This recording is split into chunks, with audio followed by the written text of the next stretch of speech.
Welcome to Automate the Boring Stuff Practice Project 3. Today I'll be walking you through my way of writing this program named the Collatz sequence. This program will actually work on any integer. Sooner or later it will arrive at 1. So to start off, we need to create the function Collatz.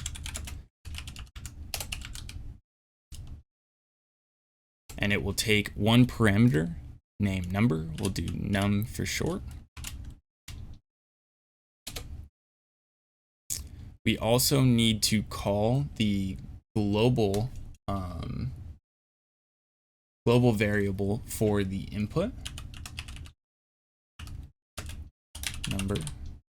So that will be the input. We'll skip down here and set the number equals to int input, like that.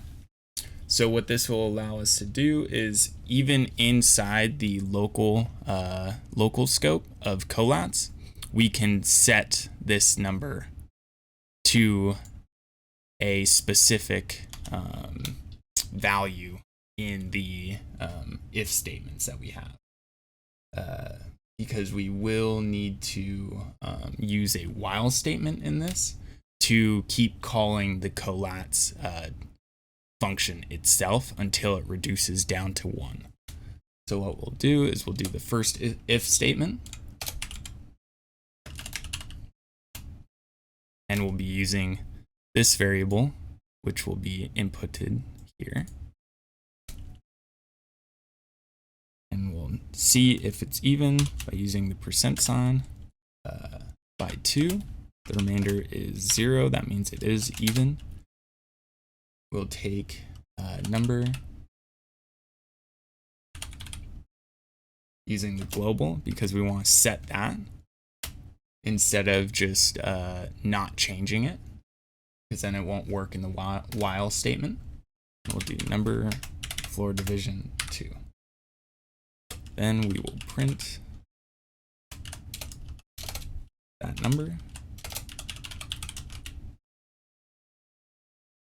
Now, if using the LF statement, we'll do number, same thing, but if it has a remainder of 1, we want to do number equals 3 times num plus 1. Then print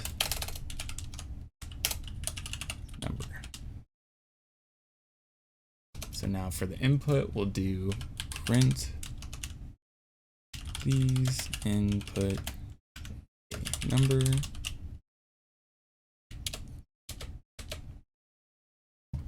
All right, now we're going to set the number variable. So we'll take number variable equals input set to an integer. And if that number right off the bat is 1, we just want to print it. It doesn't have to go through Collatz at all. So we will do if number is equivalent to 1. We'll just print number, and then it won't have to go through the loop at all. Now, if it's any other number, we'll use the else statement and put it in a loop to keep calling it until it equals 1, and then it prints. So we will use a while statement. While number is not equal to 1, it will run it through Collatz as many times as it needs to until it equals number 1.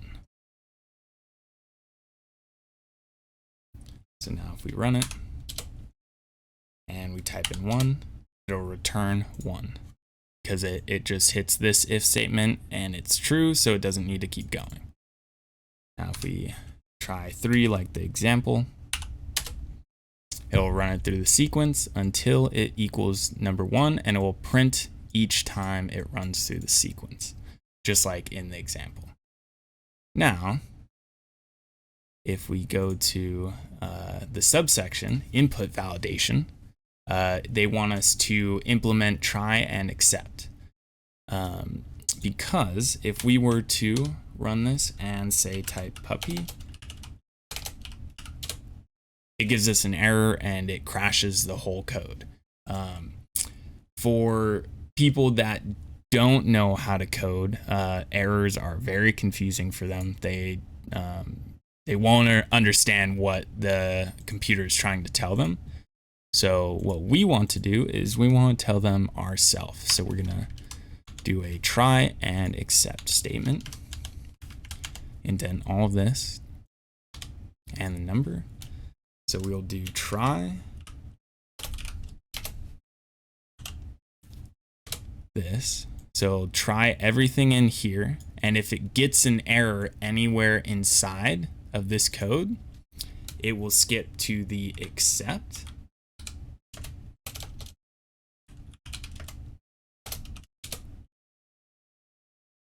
And we also want to specify which error. So we'll take value error and put it to accept this error, and then it will run whatever's in here if it gets this error.